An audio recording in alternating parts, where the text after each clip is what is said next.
Good morning students. Hello dear students. Welcome to KGN coaching classes. KGN coaching classes छात्रों की online platform से मैं doctor Syed रहबर Ali आप सभी का तहे दिल से हार्दिक अभिनंदन करता हूं, स्वागत करता हूं। डियर स्टूडेंट्स, आज की इस लेक्चर में हम कक्षा 12वीं केमिस्ट्री एनसीईआरटी के अध्याय 2 सॉल्यूशन अर्थात विलयन में एक बहुत ही महत्वपूर्ण टॉपिक आदर्श एवं अनादर्श विलयन पर हम चर्चा करेंगे। डियर स्टूडेंट्स, आदर्श एवं अनादर्श विलयन परीक्षा की दृष्टि से बहुत ही महत्वपूर्ण है। परीक्षा में प्रश्न पूछा जा सकता है, आदर्श एवं अनादर्श विलयन किसे कहते हैं, इनकी परिभाषा दीजिए एवं प्रमुख उदाहरण बताइए। अथवा प्रश्न पूछा जा सकता है, आदर्श एवं अनादर्श विलयन की परिभाषा देकर इनकी प्रमुख विशेषता बताइए। अथवा प्रश्न पूछा जा सकता है, आदर्श एवं अनादर्श विलयन में क्या अंतर है, समझाइए। तो डियर स्टूडेंट्स, आइए हम शुरू करते हैं। आदर्श एवं अनादर्श विलयन। आदर्श एवं अनादर्श विलयन अर्थात आइडियल एवं non ideal solutions. Dear students, किसी भी वाष्पशील द्रव के द्विअंगी विलयन को हम दो भागों में वर्गीकृत कर सकते हैं।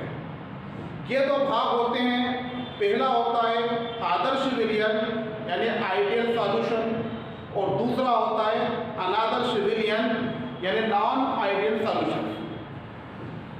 आदर्श विलयन का मतलब होता है कि वे विलयन जो सभी सांद्रताओं और तापों पर राउल्ट साहब के नियम का पालन करते हैं, आदर्श विलयन कहलाते हैं। और जो विलयन राउल्ट साहब के नियम का पालन नहीं करते हैं, अनादर्श विलयन कहलाते हैं। आदर्श विलयन का मतलब होगा वे विलयन जो सांद्रण एवं ताप के संपूर्ण प्रास में राउल्ट के नियम का पालन करते हैं। अर्थात ऐसे विलयन जो कि ताप एवं सांद्रण के यानी सभी सांद्रता पर और ताप के संपूर्ण प्रास में राउल्ट के नियम का पालन करते हैं, आदर्श विलयन कहलाते हैं। और साथ ही आदर्श विलयन की एक महत्वपूर्ण विशेषता ये होती है कि इनमें एंथैल्पी एवं आयतन में कोई परिवर्तन नहीं होता है। इस प्रकार हम देखते हैं कि परिभाषा से ये स्पष्ट है कि जो विलयन आदर्श विलयन होते हैं वे राउल्ट के नियम का पालन करते हैं। उन विलयनों में आयतन में और एंथैल्पी में कोई परिवर्तन नहीं होता है। कहने का मतलब ये है, अगर हम दो घटकों को मिलाकर विलयन बनाएं और प्रत्येक घटक का आयतन 25 घन सेंटीमीटर ले लें और दोनों घटकों को हम आपस में मिला दें, तो हम देखते हैं कि इस प्रकार मिलकर बने घटकों को मिलाने से बने विलयन का आयतन 50 घन सेंटीमीटर होगा। और साथ ही इन दोनों के मिलाने से न तो आयतन में परिवर्तन होगा और न ही उसके एंथैल्पी में परिवर्तन होगा। वैसे आदर्श विलयन की जहाँ तक बात है, संसार में कोई भी विलयन, चाहे वह संतृप्त हो, अति संतृप्त हो, सांद्र विलयन हो या तनु विलयन हो, कोई भी विलयन पूर्णतः आदर्श विलयन नहीं है। यानी दुनिया में कोई भी विलयन परफेक्ट आइडियल सॉल्यूशन नहीं है। हर विलयन आदर्श विलयन के समान व्यवहार करता है, तो इसका जो व्यवहार होता है वो लगभग आदर्श विलयन की भांति होता है, पूर्ण आदर्श विलयन नहीं होता है। पूर्ण आदर्श विलयन की कल्पना ही बहुत दुर्लभ है। इसलिए जितने भी विलयन होते हैं उन सभी विलयनों के जो आदर्श विलयन बनते हैं वे लगभग आदर्श विलयन होते हैं। इसको हम इस प्रकार से समझ सकते हैं, मान लीजिए हमने कोई विलयन में दो घटकों को मिलाया, तो जब किसी विलयन में दो घटकों को मिलाते हैं और उन घटकों की संरचना, उनका आकार और उनकी ध्रुवता यानी उनकी साइज और उनकी पोलरिटी सिमिलर है, तो हम आणविक दृष्टि से या आणविक दृष्टिकोण से हम कह सकते हैं कि यह विलयन लगभग आदर्श विलयन की भांति व्यवहार करता है। इसको हम ऐसे समझ सकते हैं, मान लीजिए ए और बी दो विलयन के दो घटक हैं। ए और बी घटकों को मिलाकर एक आदर्श विलयन बनाया जाता है। तो ए के बीच अन्योन्य क्रिया यानी इंटरएक्शन का मान, बी के बीच अंतर क्रिया का मान बिल्कुल ए और बी के बीच अंतर क्रिया के बराबर होता है। यानी ए के बीच जो इंटरएक्शन होती है, बी और बी के बीच जो इंटरएक्शन है अंतर क्रिया होती है, इसका मान बिल्कुल एग्जैक्ट ए और बी के बीच जो अंतर क्रिया होती है उसके बराबर या उसके समान होता है। अगर हम ए को विलायक मान लें और बी को विलय मान लें तो हम कह सकते हैं विलय के बीच जो अन्योन्य क्रिया होती है या विलायक के मध्य अन्योन्य क्रिया होती है, इन दोनों का मान बिल्कुल विलय और विलायक के बीच जो अन्योन्य क्रिया होती है उसके बराबर होता है। इसका सबसे बेहतरीन उदाहरण है आदर्श विलयन का normal hexane plus normal heptane, यानी हेक्सेन और हेप्टेन विलयन का मिश्रण। क्योंकि हम देखते हैं कि हेक्सेन और हेप्टेन दोनों को किसी भी अनुपात में मिलाएं तो लगभग आदर्श विलयन की भांति व्यवहार करते हैं। कारण क्या है? कारण ये है कि हेक्सेन के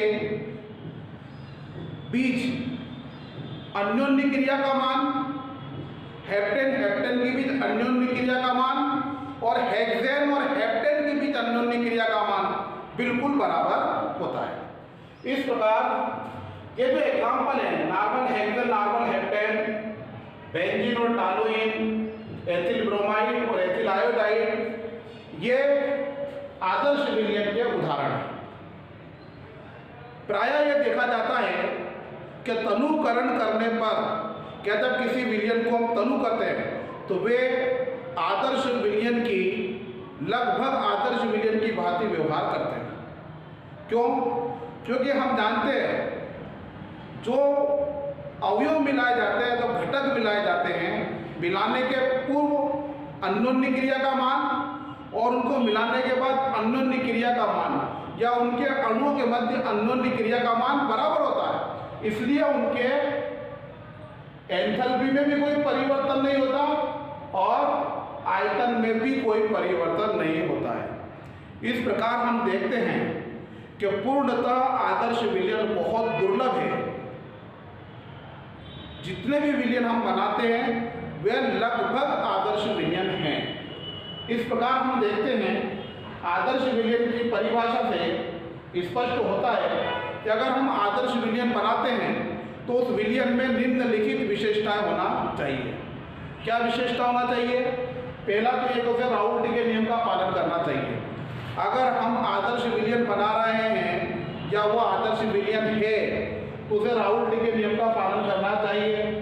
दूसरा, उसकी एंथैल्पी में कोई परिवर्तन नहीं होना चाहिए, अर्थात delta H mixing is equal to 0, और उसके आयतन में भी कोई परिवर्तन नहीं होना चाहिए, अर्थात delta V mixing is equal to 0।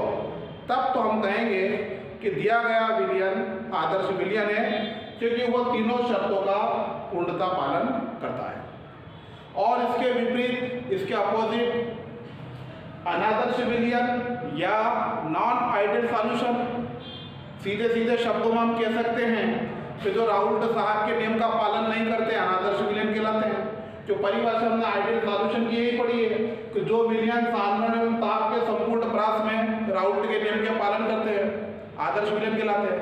इसका मतलब ये हुआ कि जो विलयन राउल्ट के नियम का पालन नहीं करते हैं या राउल्ट के नियम से विचलन प्रदर्शित करते हैं वे विलयन अनादर्श विलयन कहलाते हैं।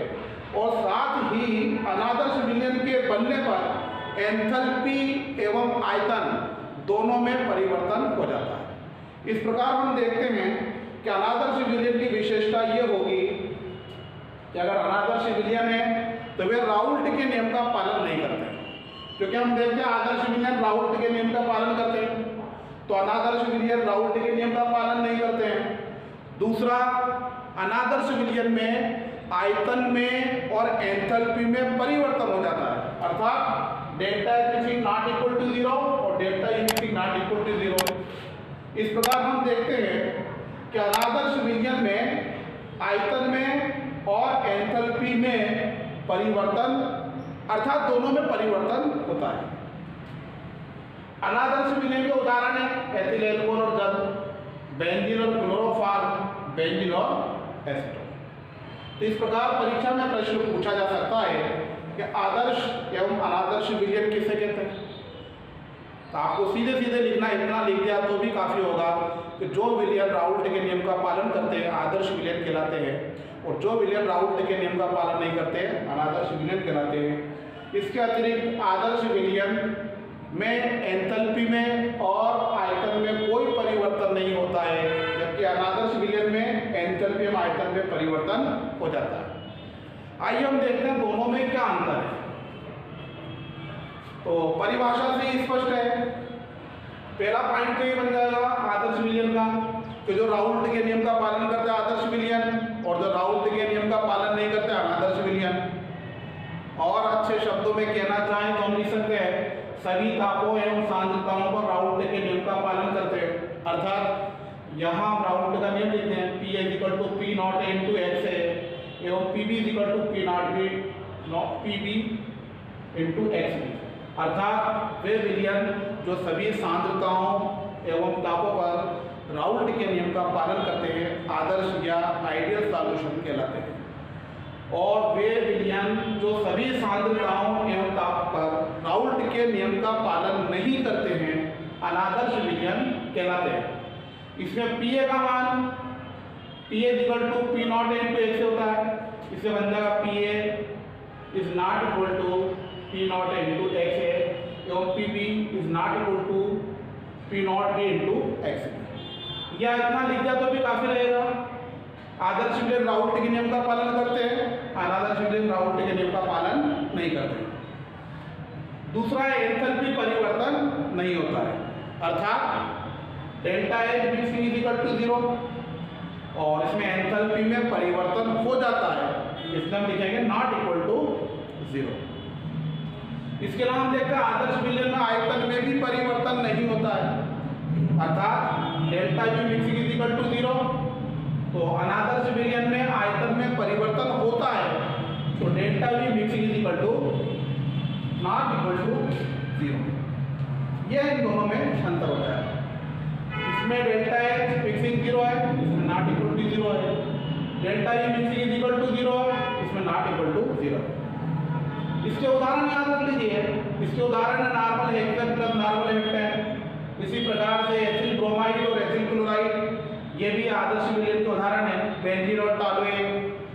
और अनादर्श विलयन के उदाहरण कहलाएंगे एथिल एल्कोहल और जल, बेंजीन और क्लोरोफॉर्म, बेंजीन और एसीटोन। हम चाहे तो एक पॉइंट और लिख सकते हैं।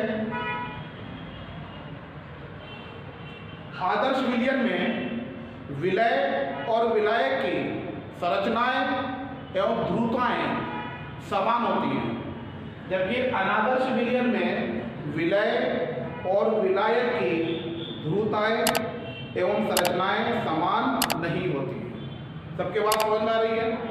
कोई डाउट? पक्का? श्योर?